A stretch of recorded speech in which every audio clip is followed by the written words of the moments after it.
नमस्कार शेतकरी बांधवांनो, परत एकदा तुमचं स्वागत आहे आमच्या शेतकरी माझा या यूट्यूब चॅनलवरती. बऱ्याच दिवसापासून तुमच्यासाठी कोणत्याही प्रकारचा आता व्हिडिओ बनवला नव्हता.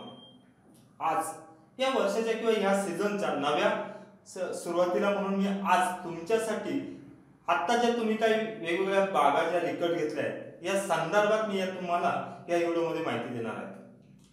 शेतकरी बांधवांनो, आता तुम्ही ज्या बागा रिकट केल्या असतील वेगवेगळ्या आता व्हरायटी तुम्ही आरके असेल, एसएस असेल, दनाका असेल किंवा तुमचं सुधाकर सीडलेस असेल किंवा बऱ्याच आता तुम्ही वेगवेगळ्या व्हरायटी भरल्या आहेत.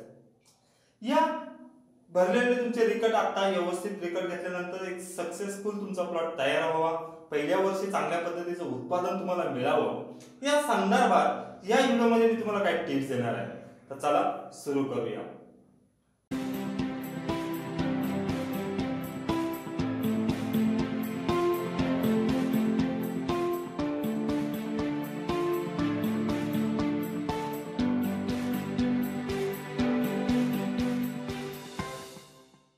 शेतकरी बांधवांनो, सगळ्यात महत्त्वाचं म्हणजे आता काही ठिकाणी तुम्ही ज्या रिकट बागा घेतल्या आहेत किंवा काही घेणार असतील, एक लक्षात घ्या, रिकट ज्यावेळेस तुम्ही आता बागा करताय त्यावेळेस वर्ष आता ह्यानंतर तुम्हाला पुढल्या 9 ते 10 वर्ष 11 वर्ष ती बाग सांभाळायची आहे. या वर्षी तुम्ही रिकट ज्यावेळेस बाग सांभाळत असाल त्यावेळी कधीही एक लक्षात ठेवा की 20% जास्त खर्च तुम्हाला करायचा आहे.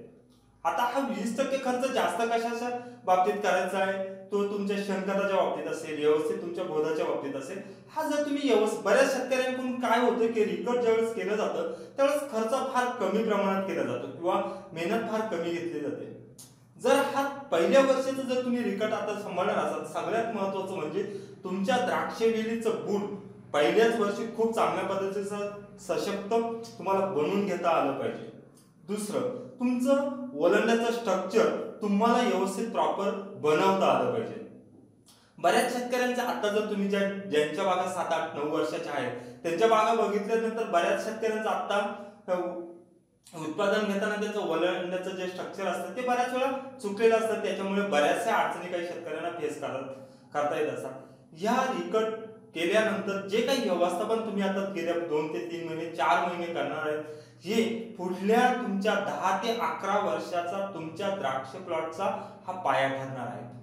त्यामुळे प्रत्येक गोष्ट करताना अतिशय काळजीपूर्वक केली पाहिजे. वलंडे व्यवस्थित तयार करून घेणं असेल, त्याच्यावर काडी व्यवस्थित बनवणं असेल किंवा बूड व्यवस्थित बनवणं असेल, या सगळ्या गोष्टी तुम्हाला यावेळेस करायच्या आहेत. आणि हे सगळं करत असताना जर तुम्ही त्याच्या बाबतीमध्ये वेगवेगळ्या जर गोष्टींकडे दुर्लक्ष केलं त्याचा परिणाम पुढल्या तुमच्या 9 ते 10 वर्षाच्या उत्पादनावरती होत असतो. एक लक्षात घ्या, जर आता तुम्ही रिकट करणार असाल की मी बरेचसे आता रिकटच्या बाबतीमध्ये सुरुवातीच्या ज्या काही गोष्टी आहेत, जे प्रश्न तुमच्या मनामध्ये असतील त्या सगळ्यांचेच उत्तर मी तुम्हाला या व्हिडिओमध्ये देण्याचा प्रयत्न करायचा. आता रिकट करताना बऱ्याच शेतकऱ्यांचा एक विषय असा असतो की त्यांचे पहिलेच रिकट केल्यानंतरच व्यवस्थित झाड तयार झालेलं असतं, व्यवस्थित वलंड्यापर्यंत तुमचे काही वेळेस. मग अशा कंडिशन मध्ये मी रिकट घेणं गरजेचं आहे का असं काही शेतकऱ्यांना वाटतं. शेतकरी बांधवांना जरी तुमचे व्यवस्थित बाग द्राक्षवेलीचे वलांडे वगैरे तयार झाले असेल, ते कधी लक्षात ठेवा, जर तुम्हाला व्यवस्थित आता पुढे जर ऑक्टोबर मध्ये त्या प्लॉट वरती माल घ्यायचा असेल तर तुम्हाला रिकट करणं हे कधी गरजेचं आहे. जर तुमचं रिकट केल्यानंतर सर्वसाधारणपणे पुढल्या 20 ते 21 दिवसामध्ये तुमचा प्लॉट हा पंजावरती किंवा तुमच्या मधल्या तारेवरती जाणार असतो. त्यामुळे कोणीही रिकट न करता पुढे तसाच प्लॉट कंटिन्यू करायचा प्रयत्न करू नये. त्यानंतर दुसरा एक महत्वाची एक गोष्ट आहे ती रिकट करताना द्राक्ष बागेसाठी शेणखताचा वापर करणं हा खूप फायदेशीर होत असतो. शेणखतामधून बऱ्याचशा गोष्टीचा फायदे तुम्हाला मिळत असतात. त्यामध्ये शेणखताचे वेगवेगळे प्रकार आहेत. गौरी शेणखत असेल, पातळ शेणखत असेल.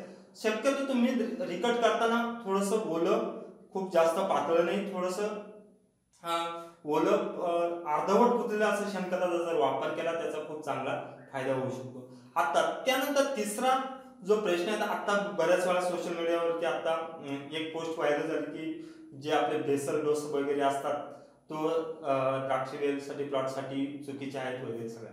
एक लक्षात घ्या, बेसल डोस हा प्रत्येक छाटणीला द्राक्षवेलीसाठी टाकला गेला पाहिजे. आता यामध्ये बेसल डोस मध्ये वेगवेगळ्या प्रकार आता मार्केटमध्ये अवेलेबल आहेत, त्याच्यामध्ये खरे खोटेपणा हा सगळा पडताळून तुम्ही निर्णय घेतला पाहिजे. पण बेसल डोस म्हणजे नेमकं काय हे समजून घ्या. द्राक्ष वेलीसाठी आवश्यक असणारे अन्नद्रव्य गोदामध्ये उपलब्ध अवस्थेत तयार करून ठेवणे याला बेसल डोस म्हणतात. मग आता द्राक्ष वेलीसाठी आवश्यक अन्नद्रव्य कोणतं आहे? त्याच्यामध्ये तुमचं मॅग्नेशियम असेल, झिंक असेल, बोरान, त्याच्यानंतर फॉस्फरस, त्याच्यानंतर तुमचं फेरस असेल, मॅग्नेस असेल, हे सगळे अन्नद्रव्य त्या वेलीसाठी आवश्यक आहेत. ते तुम्ही काही प्रमाणामध्ये त्या वेलीच्या वाढीच्या अवस्थे अगोदर तुमच्या बोधामध्ये टाकणे म्हणजे बेसल डोस टाकणे असं होतं. पण मधल्या काळामध्ये खूप वेगवेगळ्या गोष्टी झाल्या, त्याविषयी मी एका वेगळ्या व्हिडिओमध्ये बोलेन. पण जर तुम्ही रिकट करणार असाल तर एक लक्षात ठेवा, तुम्ही बेसल डोस टाकला गेला पाहिजे. आता बेसल डोस मध्ये कोणतंही तुम्ही एक चांगल्या पद्धतीचं कॉम्प्लेक्स खत टाकणं गरजेचं आहे. फक्त एक लक्षात ठेवा, जे काही आता तुम्ही मार्केटमध्ये जे बेसल डोस आहेत ते शक्यतो तुमचे फॉस्फेट युक्त खतं म्हणजे त्यामध्ये 1846 असेल, तुमचं 2424 असेल किंवा यारामिला कॉम्प्लेक्स असेल आणि मायक्रोन्यूटन त्यामध्ये सगळे असतील, हे कधीही मिक्स करून टाकू नका. एका ड्रिपर खाली तुम्हाला फॉस्फेट एनपीके युक्त खतं टाकायचे आणि एका ड्रिपर खाली तुम्हाला मायक्रोन्यूटन खतं टाकायचे. त्याच्यानंतर चौथा अजून एक प्रश्न आहे, तो म्हणजे छाटणी अगोदर इथ्रेल फवारणी करणं गरजेचं आहे का? नक्कीच छाटणी अगोदर जर तुम्ही त्यानंतर चौथा एक महत्वाची गोष्ट आहे, रिकट घेण्या अगोदर इथ्रेल फवारणं गरजेचं आहे का? नक्कीच रिकट घेण्या अगोदर इथ्रेल जर तुम्ही एक 300-400 ml 200 लिटर पाण्यासाठी घेऊन जर फवारणी केली तर तुमचा प्लॉट व्यवस्थित लवकर फुटण्यामध्ये त्याचा नक्की फायदा होऊ शकतो. पण इथ्रेल फवारणी करताना तुमच्या वेली किती प्रमाणात वाढल्या आहेत, म्हणजे त्यापर्यंत ते कितीपर्यंत गेल्या, त्यांना पानं कशी आहेत, या सगळ्यांचा निर्णय घेऊन तुम्ही इथ्रेलचा निर्णय घेतला पाहिजे. त्यानंतर शक्यतो रिकट घेताना बरेच शेतकरी व्यवस्थित प्लॉटमध्ये बऱ्यापैकी पंजापर्यंत वेली तयार झालेल्या असतात आणि काही शेतकरी फक्त पंजाच्या खालून कुठं अर्धा एक फुटावरती रिकट घेण्याचा प्रयत्न करतात. पण शेतकरी बांधवांनो, ज्या ठिकाणी ग्राफ्टिंग झालं आहे तुमचं तिथून 1.5 ते 2 फुटावर एकसारखं पूर्ण प्लॉट मध्ये, समजा तुमचे 1000-1200 किंवा 800-900 झाडं असतील, प्रत्येक वेलीचं रिकट एकाच अंतरावरती घेतलं पाहिजे. म्हणजे एक वेल तुम्ही 2 फुटावर घेतली, एक वेल 1.5 फुटावर घेतली, एक वेल 3.5 फुटावर, असं न करता एक सर्वसाधारणपणे सगळे रिकट एकाच लाईन मध्ये घेतले पाहिजे. सर्वसाधारणपणे मी तुम्हाला सजेस्ट असं करेन की तुमचं ज्या ठिकाणी ग्राफ्टिंग झालंय तिथून 1.5 ते 2 फूट अंतरावरती तुम्ही रिकट घेतलं पाहिजे.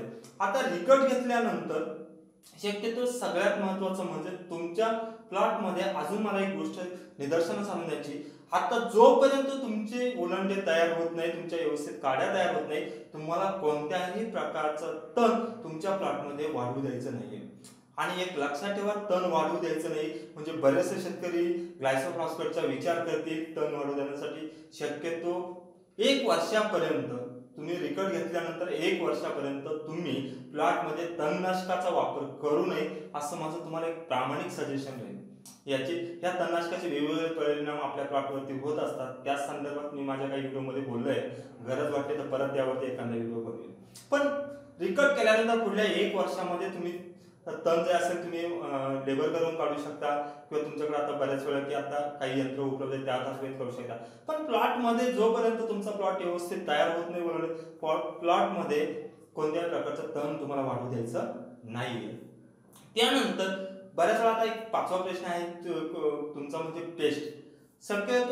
शक्यतो तुम्ही टेस्ट करताना रिकट पासून पूर्ण काढीला म्हणजे तुम्ही जे केले ते सर्वसाधारण 5 ते 6 डोळ्यांना किंवा 6-7 डोळ्यांना पेस्ट केली तरी चालू शकते. काही शेतकरी पूर्ण काढीला पेस्ट करतील, पण पेस्ट केल्यानंतर जी तुमचं सगळ्यात बऱ्यापैकी सुरुवातीला ती वरच्या बाजूने फुटून येणार आहे, पण पेस्ट केल्यानंतर जेव्हा तुमची काडी फुटते, काडी फुटल्यानंतर तुम्हाला लगेच फुटून आल्यानंतर पुढल्या ज्यावेळेस सर्वसाधारण एक 10-11-12 दिवसात तुमचं पेस्ट केल्यानंतर रिकट फुटणार आहे. पण हे रिकट फुटल्यानंतर तुम्हाला त्याच्यात दोन शूट व्यवस्थित वाढून घ्यायचे. सर्वसाधारणपणे 4 ते 5 पानावरचे तुमचा शेंडा आल्यानंतर बाकीच्या जे इतर पेस्ट करतात फुटी आलेल्या त्या सगळ्या काढून टाकायच्या. त्या 2 शूट तुम्हाला नंतर वरती वाढवून घ्यायचं आहे. रिकट केल्यानंतर तर बाग फुटेपर्यंत सर्वसाधारणपणे तुम्हाला एक चांगलं नायट्रोजनचं अप्लिकेशन द्यायचंय. यामध्ये तुम्ही मग युरियाचा वापर करू शकता, अमोनियम सल्फेटचा वापर करू शकता किंवा 19-19चा वापर करू शकता. आणि या नायट्रोजन बरोबर तुम्हाला चांगलं एखादं कोणतंही रूट ऍक्टिव्हेटर असेल, त्याच्यामध्ये मायक्रोरायझा असू शकतो, युमिक ऍसिड असू शकतं, सीवीड असू शकतं, असं कोणत्याही चांगल्या पद्धतीचा जर तुम्ही वापर केला त्याचा तुम्हाला चांगला फायदा होऊ शकतो. त्याच्यानंतर जर रिकट केल्यानंतर ज्यावेळेस तुमचा बाग फुटून येतोय, तुम्हाला याच्यामध्ये एखादा बुरशीनाशकाचा स्प्रे कमी झाला तरी चालेल, पण रिकट कुठेतरी फुटून आल्यानंतर तुम्हाला कीटकनाशकांचा वापर व्यवस्थित करायचा आहे. आता रिकट करताना सुरुवातीला जर तुमचं बाग फुटून आले, तुम्ही डायरेक्ट खूप चांगल्या हाय मॉलिक्युलवरती जाऊ नका. त्यामध्ये तुम्ही म्हणजे जे खूप त्याच्यामध्ये तुमचं इमिडाक्लोरोपिड असेल, डेल्टासोटेट, ॲक्ट्रा असेल, अशा डायरेक्ट एवढ्या याच्यात एक सुरुवातीच्या काळामध्ये एक नॉमिनल म्हणून बायोलॉजिकल चांगल्या औषधाचा जर तुम्ही वापर सुरुवातीच्या काळामध्ये केला, त्याचा सुद्धा तुम्हाला चांगला फायदा होऊ शकतो. रिकट सर्वसाधारणपणे तुमचं 4 ते 5 आल्यानंतर तुम्हाला सर्वसाधारणपणे त्याच्यामध्ये 3ऱ्या-4थ्या दिवशी तुम्हाला वेगवेगळ्या लिक्विड खताचा वापर केला तर तुम्हाला खूप चांगल्या पद्धतीचा फायदा होऊ शकतो. पण तरीही सर्वसाधारणपणे एक डोस महत्वाचा मी तुम्हाला सांगेन की 4 ते 5 पानावरती तुमची फूट आली, त्यानंतर तुम्हाला जर एकदम फास्ट पद्धतीनं पंजावरती तुमची वेळ घेऊन जायची असेल तर 13-045 एकरी 10 किलो आणि कॅल्शियम नायट्रेट एकरी 7 किलो असा 17 किलोचा एकरी जर तुम्ही डोस दिला, खूप फास्ट पद्धतीनं तुमची रिकट वाढून पंजापर्यंत जाण्याची शक्यता असणार आहे. आता यानंतर या रिकटच्या बाबतीमध्ये मी तुम्हाला पुढे जाऊन 5-6 व्हिडिओ देण्याचा प्रयत्न करेन. सुरुवातीचा आता तुमचं जर हे रिकटचं जे व्यवस्थापन असेल या संदर्भात तुमचे अजूनही काही प्रश्न असतील कमेंट बॉक्समध्ये जरूर विचारा, मी त्याला पर्सनली उत्तर देण्याचा प्रयत्न करेन. नमस्कार.